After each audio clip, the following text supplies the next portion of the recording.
On May the 9th, Romania marked Europe's Day and its Independence Day. The High Council of the Magistracy in Romania endorsed the proposals for the leadership positions at the Prosecutor General's Office, the National Anti-Corruption Directorate, and the Directorate for the Investigation of Organized Crime and Terrorism. And representatives of the Venice Commission and the bodies involved in the Constitution revision process discussed the proposals amending the Constitution.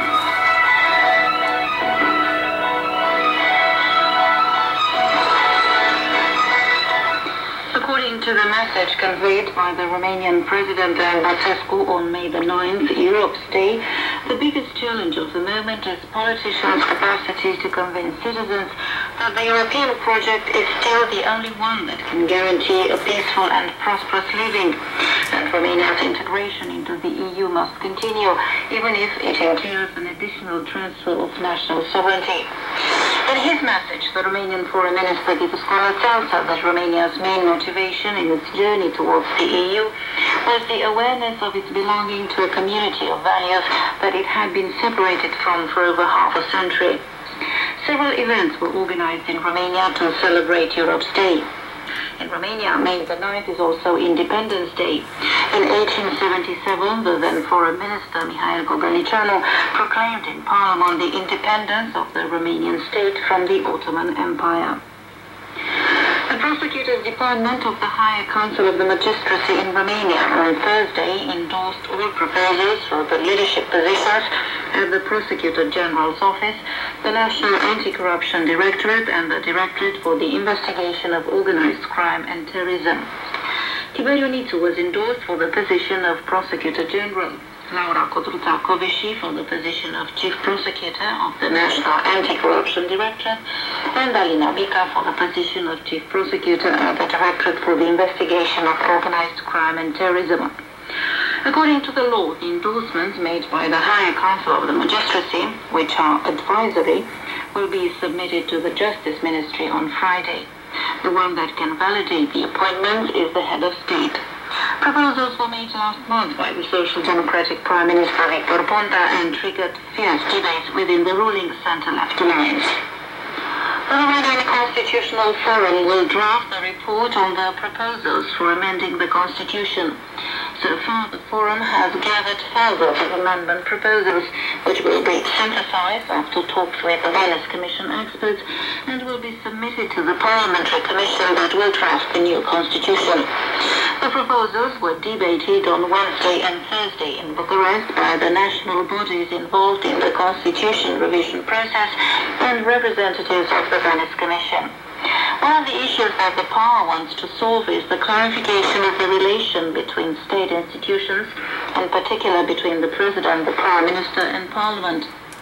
The Secretary of the Venice Commission, Thomas Market, said that the constitutional reform process was a response to last year's political crisis in Romania, related to the referendum on the impeachment of President Băsescu. Romania's government hails the reconfirmation by Standard & Poor's of Romania's BB+ credit rating for long-term financing and B for short-term debts with stable prospects. On Thursday, Standard & Poor's reconfirmed the ratings, but it maintained Romania in the speculative or junk category, not recommended for long-term investment. In a communiqué issued by the American agency, Romania's ratings are limited by the relatively low level of the GDP per capita, by the institutional framework, which is still under development, by its vulnerability in the face of external shocks, and by the high level of foreign debt. Standard & Poor's analysts expect a sustained economic growth in Romania in 2013-2015. Romanian Transport Minister Relu Feneciu said on Thursday, after opening the documents for the pre-qualification for the privatization of the CFR freight company, that the offers were eligible. The largest private operator of rail transport in Romania, a US company and a joint venture between a Romanian firm and an Austrian investment fund, submitted applications for the purchase of the majority share package of CFR freight. Feneciu said that they will be analyzed to see if all conditions are met, after which negotiations will be held based on preliminary offers. The last stage will be a closed tender. The starting price for the tender is approximately 180 million euros.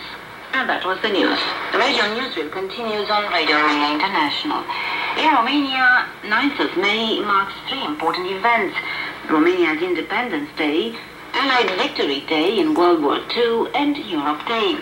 As always, Romanians celebrate in the most creative of ways all over the country. With more details, here's Călin Coțoiu with a report written by Roxana Vasile. In the spring of 1877, the Romanian army won important battles, storming the Ottoman redoubts at Plevna, Drivica, Smrdan, and Vedin in Bulgaria. At the cost of 10,000 lives, the Romanian state proclaimed its independence from the Ottoman Empire on the 9th of May, 136 years ago. The proclamation made by the Assembly of Deputies opened the road for international recognition of the right of the Romanian nation to determine its own fate.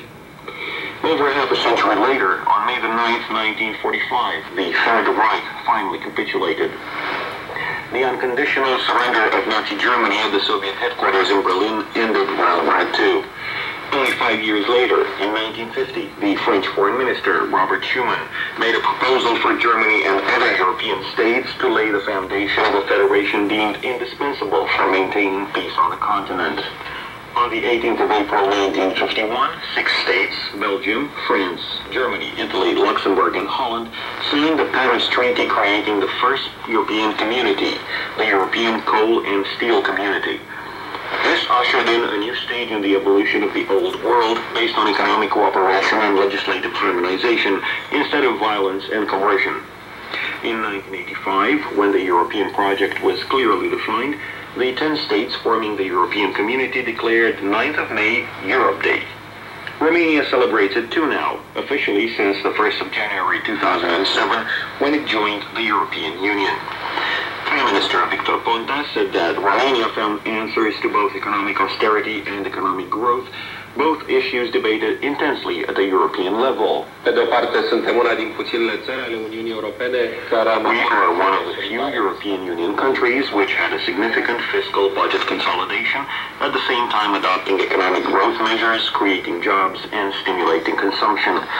This does not mean that the Romanian method is necessarily one to be exported, but I do think it gives us the right to be optimistic about the role that Romania can play, as it is starting to develop from a student who always got seated at the back of the classroom and maybe got scolded, to an active, strong member involved in all the decisions to be adopted at the European level.